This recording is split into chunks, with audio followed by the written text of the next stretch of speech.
우리나라 역사는 외부로부터 끊임없이 이렇게 침략이 끊이지 않았던 그런 역사죠. 이 한반도 땅에서 한 민족으로서 지금까지 이어져 온 것은 이 민족이 침략을 당할 때마다 통치자들과 또 관군들이 뿐만 아니라 그 외에 이름 없는 헌신자들이 많이 있어요. 이름 없는 의병활동, 항일운동, 심지어 학생들까지도, 학도병까지도 이렇게 헌신했고 그 흐름을 이끄는 지도자들이 있었기 때문에 이 나라가 지금까지 지켜지고 이어져 왔던 것입니다. 그래서 우리는 어려운 시대를 이끈 인물들을 두고 난세의 영웅이 난다라는 그렇게 말하기도 합니다. 성경의 역사도 마찬가지입니다. 하나님은 하나님의 나라의 일을 사람을 불러서 맡기시고 많은 어려움들을 극복하게 하시고 그래서 하나님의 나라의 역사를 이어가게 하시는 것입니다. 오늘 성경 본문에 보니까 하나님은 어떤 분인가? 자기 백성을 잊지 않고 기억하시는 분입니다. 오늘 본문에 모세가 등장하기 전에 애굽에서 이스라엘 백성들의 상황이 지금 어떻게 했는가 하면 출애굽기 1장 8절에서 16절에 보니까 요셉을 통해서 야곱의 일가가 애굽으로 지금 이주하지요. 야곱의 12아들이 이제 요셉을 통해서 이제 애굽으로 이주를 합니다. 그리고 약 400년이 흐르는 동안 애굽에서 요셉에 대한 기억이 흐려졌습니다. 이제 차츰 애굽에서 요셉이 어떤 일을 했던가 사람들의 기억 속에 잊혀져 갑니다. 그리고 이스라엘 백성들은 그동안에 애굽에 정착해서 무섭게 번성해 갑니다. 그 사이에 이제 왕권이 바뀌면서 요셉을 알지 못하는 새로운 왕이 즉위했는데 이스라엘 백성들이 큰 고통 가운데 이제 빠지기 시작합니다. 새로 즉위한 왕은 무섭게 번성하는 이스라엘 백성들을 두려워해서 다각도로 이스라엘 억압 정책을 펼치는데 그 중에 무엇입니까? 중노동을 다 시키는 것입니다. 그래서 비동과 랍셋이라는 그런 엄청난 성 건축 작업을 위해서 이들을 계속해서 동원시켜서 일을 시킵니다. 그리고는 극단적으로는 남자 영아 살해라는 엄청난 박해를 가하고 있었습니다. 이스라엘 백성들은 이 고통 속에서 몸부림을 쳤습니다. 이스라엘 백성들이 고통의 삶을 이렇게 살아가고 있는 동안 그 이스라엘 백성의 하나님은 그럼 무엇을 하고 있었는가? 2장 우리 23절에서 25절 찾아서 한번 봅시다. 이스라엘 백성이 그렇게 고통스럽게 아우성을 치면서 살아갈 때 이스라엘 백성의 하나님이신 분은 무엇을 하고 계셨는가? 2장 23절에서 25절 말씀입니다. 자, 한번 읽습니다. 한 목소리로 시작. 여러 해 후에 애굽 왕은 죽었고 이스라엘 자손은 고된 노동으로 말미암아 탄식하며 부르짖는 소리가 하나님께 상달된지라. 하나님이 그들의 고통 소리를 들으시고 하나님이 아브라함과 이삭과 야곱에게 세운 그의 언약을 기억하사 하나님이 이스라엘 자손을 돌보셨고 하나님이 그들을 기억하셨더라. 여러분, 예수 믿는 사람이 정말로 힘들면 어떻습니까? 부르짖게 돼요. 정말로 힘들면은 나중에는 하나님을 간절히 찾게 돼요. 아직도 예수 믿는 사람이 하나님을 찾지 않고 하나님께 부르짖지 않고 그렇게 살아간다면 아직도 살만한 것입니다. 고통이 견딜만한 것입니다. 그러나 극단에 버리면 어떻습니까? 하나님을 찾게 돼요. 하나님 도와주십시오. 하나님 부르짖게 돼요. 여러분, 우리 삶 가운데서 언제 가장 뜨겁게 하나님께 부르짖고 하나님을 찾았는가 한번 생각해 보시면 내가 힘들 때, 고통스러울 때 하나님을 찾게 되었다는 것을 우리는 알게 됩니다. 그 순간에 하나님이 찾아오시는 거예요. 바로가 가장 힘들 때 바로 그냥 하나님을 찾게 됩니다. 오늘 23절에 보니까 뭐라고 말해요? 부르짖는 소리가 하나님께 상달한지라. 이스라엘 자손은 고된 노동으로 말미암아 탄식하며 부르짖는 소리가 하나님께 상달된지라. 우리의 부르짖는 소리가 땅에서 끝나는 것이 아니라 하나님께 올려진다는 것을 말해줍니다. 그리고 하나님은 그것에 응답을 해 주십니다. 하나님은 이스라엘 백성들의 고통의 소리를 들으셨어요. 이스라엘 자손의 부르짖음에 대해서 하나님이 네 가지의 동사로 반응을 하시는데 계속해서 보면은 이제 2장 23절 25절 그다음에 3장 7절 8절을 쭉 같은 보면은 같은 내용에 대해서 보는데 첫 번째는 하나님이 들으셨다. 하나님이 기억하셨다. 하나님이 돌보셨다. 하나님이 아셨다. 이 네 가지의 단어를 통해서 이스라엘 자손의 부르짖음과 탄식에 대해서 하나님이 그렇게 반응하셨다는 것을 말해주고 있습니다. 여기까지 이 네 가지의 하나님의 반응은 모두 다 적극적인 뜻을 가진 동사들로 이루어져 있습니다. 첫 번째 하나님이 들으셨다라는 이 단어는 뭡니까? 샤마라는 히브리어인데 이것은 단순히 어떤 소리를 단순히 듣는 정도가 아니라 경청하다, 듣고서 응답하다 그런 의미 있습니다. 탄식하며 부르짖고 고통 가운데 외칠 때에 하나님 뭐라고요? 경청하다. 세밀하게 듣는다. 듣고서 응답하다. 그런 의미가 있습니다. 하나님은 자기 백성의 고통의 싫은 소리를 주의 깊게 듣고 계시며 외면하지 않는다는 것입니다. 여러분 탄식하며 부르짖을 때 하나님이 듣고 계신다는 사실을 믿으시기 바랍니다. 두 번째는 기억하셨다. 기억하셨다. 언약을 기억하셨다. 이것은 뭡니까? 자카르라는 히브리어인데 기억되어야 할 것에 적극적으로 관심을 보이며 우선적으로 해야 할 일에 대해서 의무감을 느낄 때 이 단어를 씁니다. 기억하셨다. 이렇게 하나님께서 오늘 모든 것을 약속에 근거해서 하나님이 응답하시는 것을 우리가 발견하게 됩니다. 세 번째는 보셨다. 그들의 고통 소리를 들으시고 언약을 기억하시고 이스라엘 자손을 돌보셨다. 그런데 원어에는 보셨다라는 뜻입니다. 그래서 여기서 우리 한글에는 돌보셨다라고 번역을 했습니다. 왜 이렇게 번역을 했는가 하면 이 보셨다라는 것은 단순히 시선이 마주치는 그런 것을 의미하는 것이 아니라 친절과 동정심을 가지고 다른 사람을 향해서 움직이기 시작했다. 돕기 위해서 행동하고 움직이기 시작했다. 그래서 한글에는 돌보셨다라고 번역을 하고 있습니다.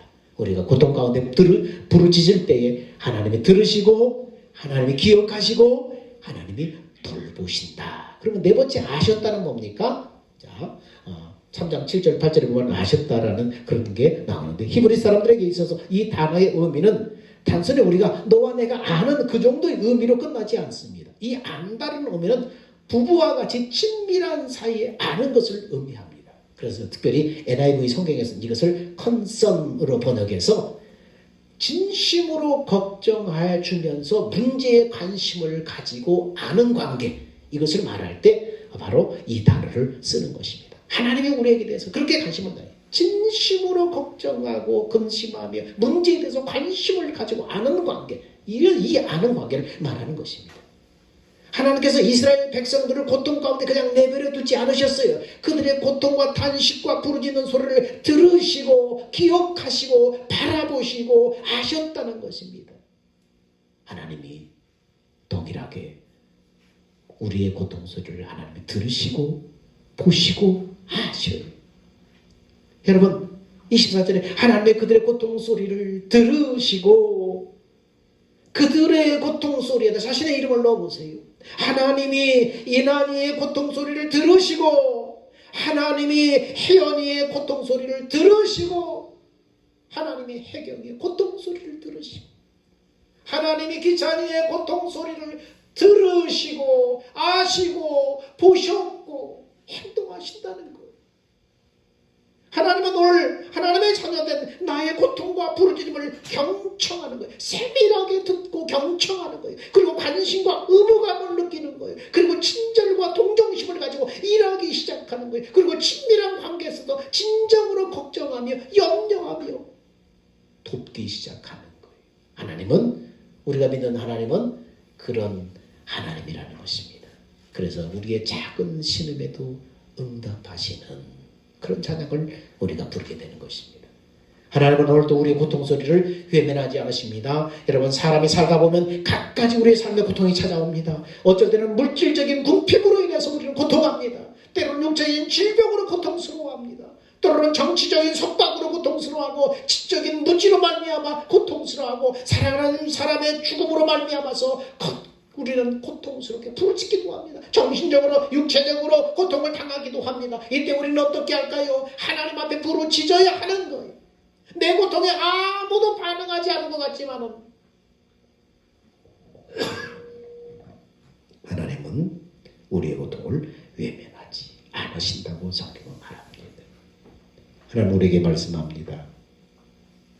이사야 55장 6절에 너희는 여호와를 만나는 할 때 찾으라. 가까이 계실 때 그를 부르라. 성경은 말합니다. 예레미야 33장 3절에 말합니다. 너는 내게 부르짖으라. 내가 네게 응답하겠고 네가 알지 못하는 크고 비밀한 일을 내게 보이리라. 부르짖으라. 이사야 58장 9절에 내가 부를 때에 나 여호와가 응답하겠고 네가 부르짖을 때에 말하기를 내가 여기 있다 하리라. 성경 고통 가운데 부르짖으라고 말합니다. 하나님을 찾으라고 말합니다. 여러분 고통 속에서 환경을 원망하고 사람을 원망하고 퍼붓지 마십시오. 하나님 앞에 그 마음을 가지고서 부르짖으세요. 하나님이 찾으세요. 하나님이 여러분의 고통 소리를 들으시는 것입니다. 여기서 주목할 것은 여러분 아무나 부르짖는다고 하나님이 들으시는 것이 아니라는 거예요.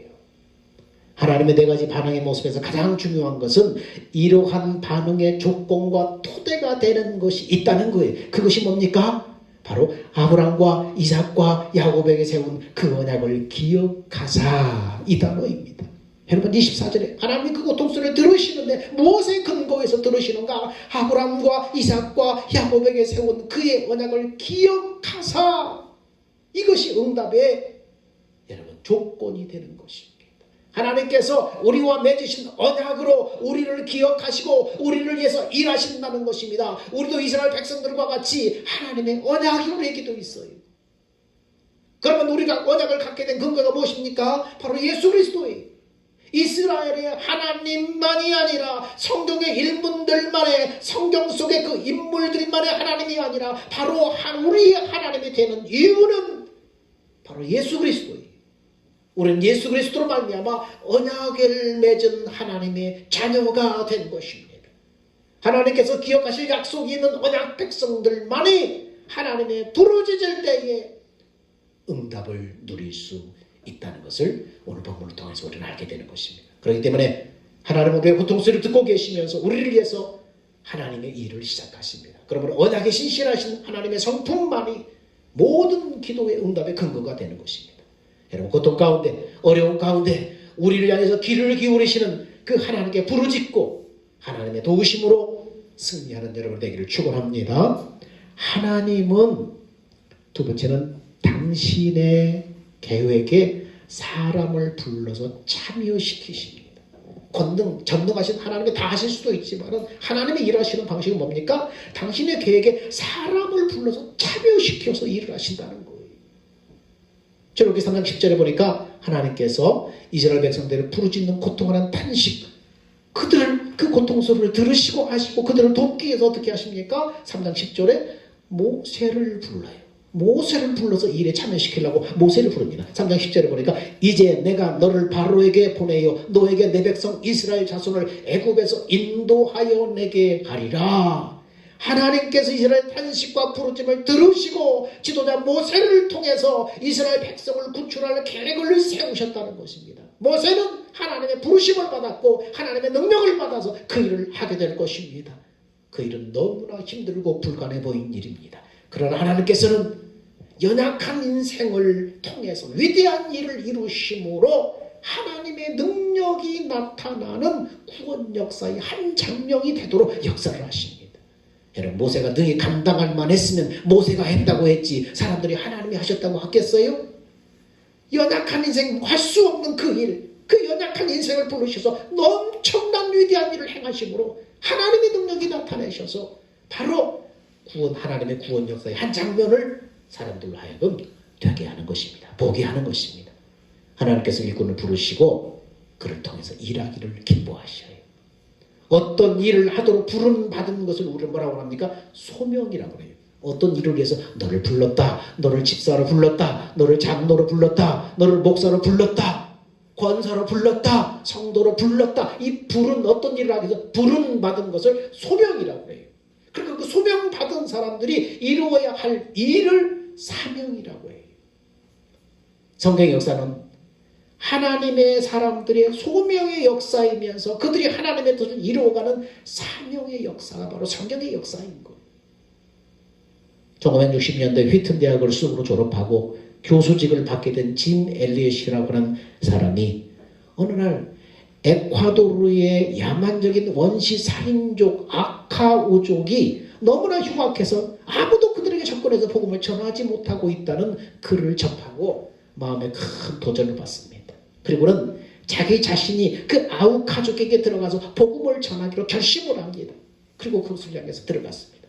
근데 그가 그곳에 들어간 후에 몇 달 동안 소식이 끊어졌습니다. 그래서 마침내 이제는 그때에다가 그를 찾기 위해서 수색대가 편성됐고 그들이 그곳을 수색한 결과 그 정글 속에서 참혹하게 짱에 찔려서 죽어있는 시신을 발견하게 됩니다. 그의 죽음과 유품이 루크라는 잡지에 보도되면서 온 세계에는 경악을 금치 못하고 모든 언론은 애도와 동시에 얼마나 이게 인적 물적 낭비냐 비난하기 시작했습니다. 그러자 그의 아내 엘리자베스는 그가 평소 남긴 그 일기장에 그들을 보여주면서 원하지 않은 일이 낭비지 이것은 내 남편의 꿈입니다. 내 남편은 꿈을 이룬 것입니다. 낭비라고 감히 말하지 말아주세요. 언론에다 그렇게 얘기를 했어요. 근데 더 놀라운 사실은 그녀가 곧바로 그 소식을 듣고 간호사 훈련을 받고 1년 후에 그 아우카족의 속으로 들어갑니다. 그녀는 남편의 목숨 걸고 전도하다가 순교한 그들에게 예수님의 사랑을 들고 들어간 거예요. 근데 그 아우카족에게는 남자는 죽이지만은 연약한 여자를 죽이는 것은 비겁한 자라는 그런 낙인을 찍히게 돼 있어요. 그래서 함부로 여자를 죽이지 않아요. 그런 풍습이 있어요. 근데 그녀는 이 사실을 모르고 죽음을 각오하고 들어가서 5년 동안 그들과 함께 살면서 정성을 다해서 사랑을 베풀고 그들을 치유해주고 그들을 간호해주고 헌신했습니다. 그녀가 안식년이 되어서 본국으로 돌아간다고 할 때 주장이 온 부족들을 불러 모으고 파티를 열어줬습니다. 그리고 주장은 묻습니다.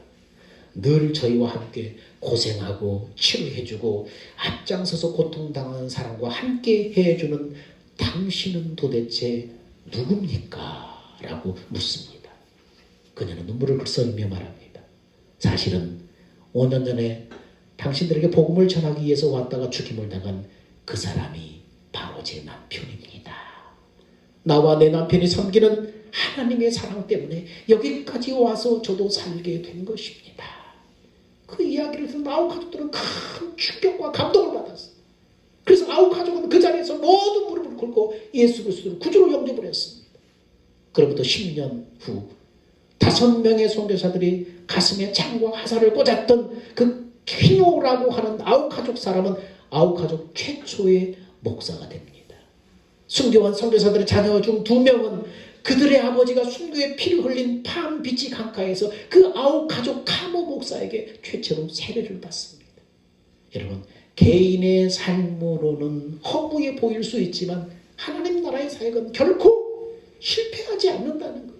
하나님의 나라의 일에 참여했다가 허무한 죽음으로 끝난 듯한 그 주인공들은 하나님의 나라에서 영원토록 빛나는 상을 누리게 될 것입니다.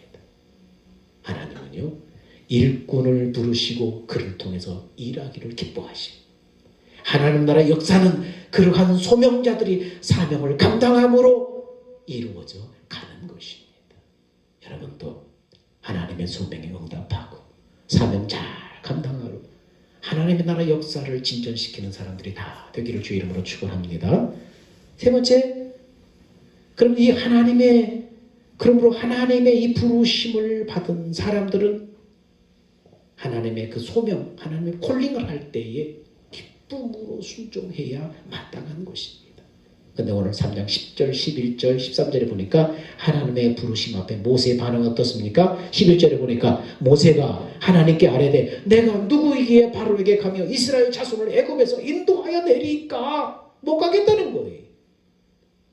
하나님의 부르심을 받은 모세의 반응은 부정적입니다. 모세는 자기의 무기력함을 고백하고 하나님에 대해서 백성들에게 전할 자신이 없다고 주장합니다. 하나님의 부르심 앞에 모세는 반복적으로 줄다리기와 같은 거부 반응을 계속해서 보입니다. 이래서 못합니다. 저래서 못합니다. 이래서 안됩니다. 계속 거부 반응을 보입니다. 모세가 왜 이럴까요? 어쩌면 하나님의 백성을 위해서 자발적으로 일을 하려다가 실패했던 지난날의 아픔 때문이었을지도 모르는 거예요. 모세가 40세에 고통받는 자기 민족을 도와주려고 애굽 사람을 죽였습니다. 근데 그것은 실패로 끝나버렸습니다. 결국은 도망자 신세가 되어서 그 일로 말미암아 모든 것을 모세는 잃어버렸습니다. 돈도 잃어버렸습니다. 권력과 명예도 다 잃어버렸습니다. 애굽에서 도망 나온 지 40년이라는 긴 세월이 흘렀습니다. 이제는 잊혀진 사람이고 모든 것이 끝났다고 한 때입니다. 그런데 그때 하나님이 떨기나무 불꽃 가운데 찾아오셔서 모세를 부르시는 거예요. 모세야 모세야, 네가 선거는 거룩한 땅이니 내 발에 신을 벗어라. 너를 통해서 내 백성을 이스라엘에서 구원하려고 한다. 이제 하나님의 계획을 성취하는 사명자로 부르시는 거예요.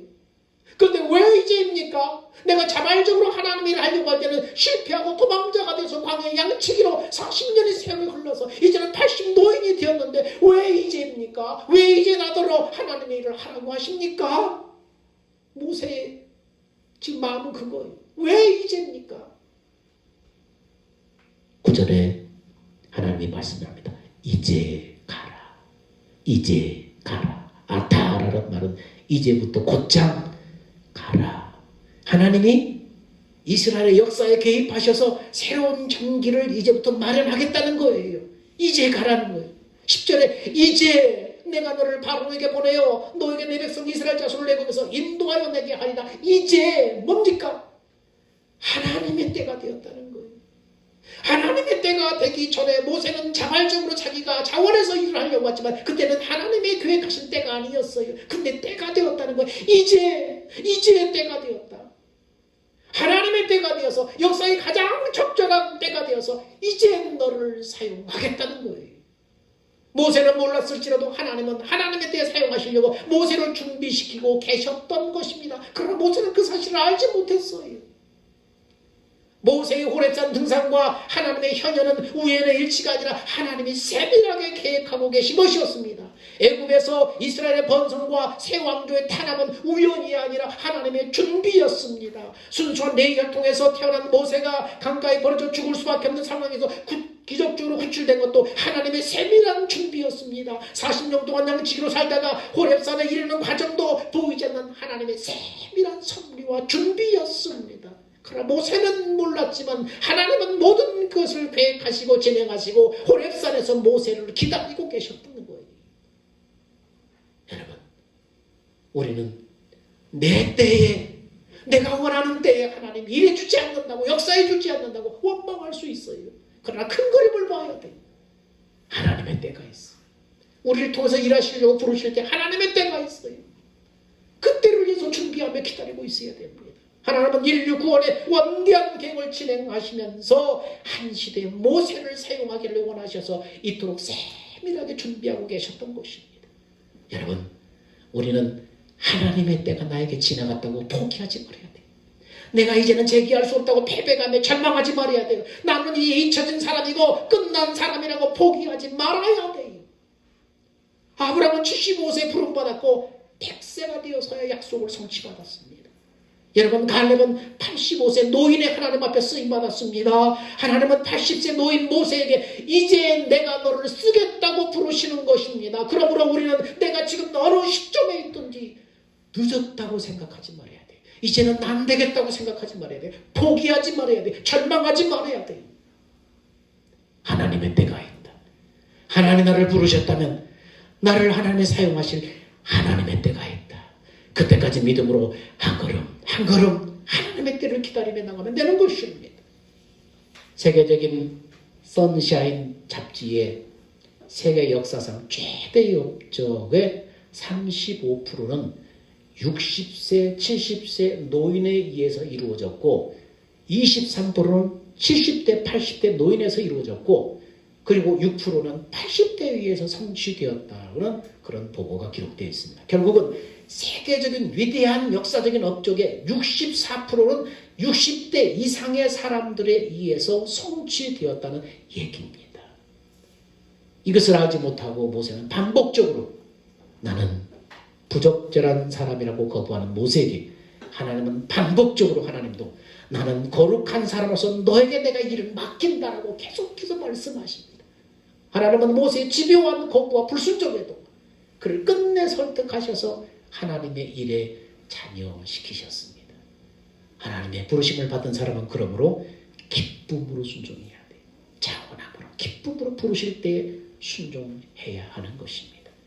하나님께서 모세의 연약함이 전혀 문제가 되지 않았어요. 나는 무기력하고 힘이 없습니다. 말주변도 없습니다. 그게 문제가 되지 않아요. 하나님의 일은 하나님이 하시기 때문에 이 부르신 그 일꾼의 능력과 무지는 문제가 되지 않는 거예요. 기쁨으로 순종하면 되는 거예요. E.M. 바운즈라고 하는 사람이 기도의 능력이라는 책에서 다음과 같이 말했습니다.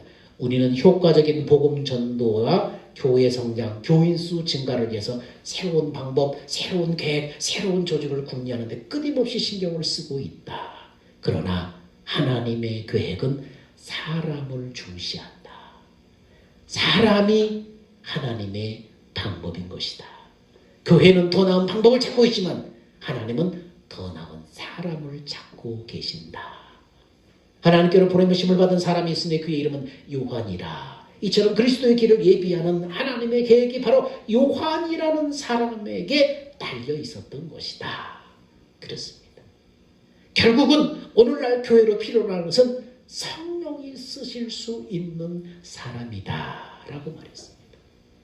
방법이 아닙니다. 하나님의 관심은 사람입니다. 하나님의 인사정책에는 실패가 없습니다. 부르심에 순종하면 하나님의 일하심을 곁에서 볼 수 있는 특권을 누리게 됩니다. 연약함을 알면서도 부르시는 하나님은 순종하는 사람의 부족함을 채워주십니다.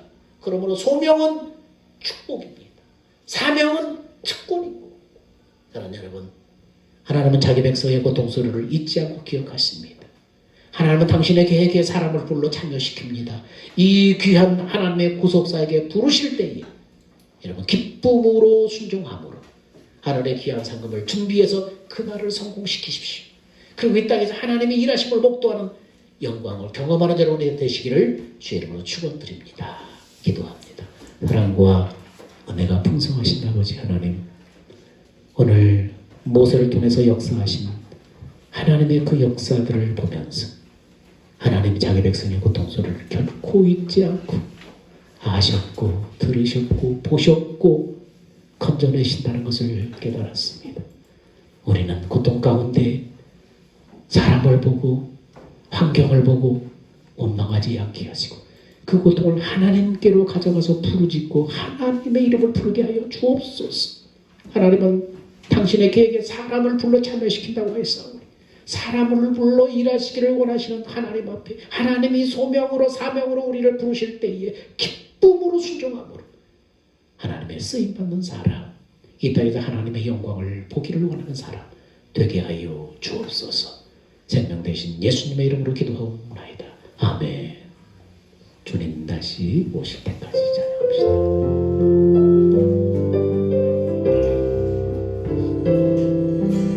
주님 다시 오실 때까지 나는 이 길을 가리라. 좁은 길 나의 십자가 지고 나의 가는 길 끝에서 나는 이 길을 가리라. 영광의 내 주님 나를 맞아주시리. 주님 다시 오실 때까지 나는 일어나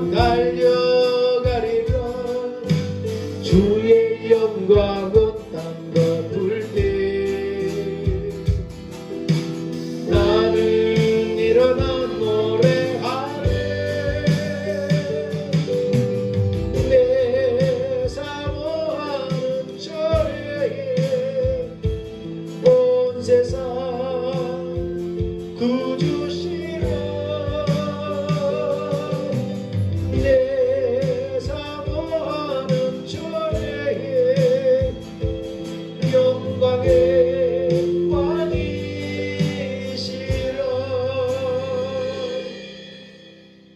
이제는 우리 주 예수 그리스도의 은혜와 하나님의 사랑하심과 성령의 내주 교제 교통 인도하심이 자기 백성의 단식수를 듣고 아시고 돌보시고 도우시는 하나님을 알고 소명과 사명으로 우리를 부르실 때에 기쁨으로 순종해서 하나님의 역사에 쓰임받기 원하는 사랑하는 성도들의 그 순종과 믿음 위에 이제부터 영원 뭉토록 함께 있을지어다. 아멘.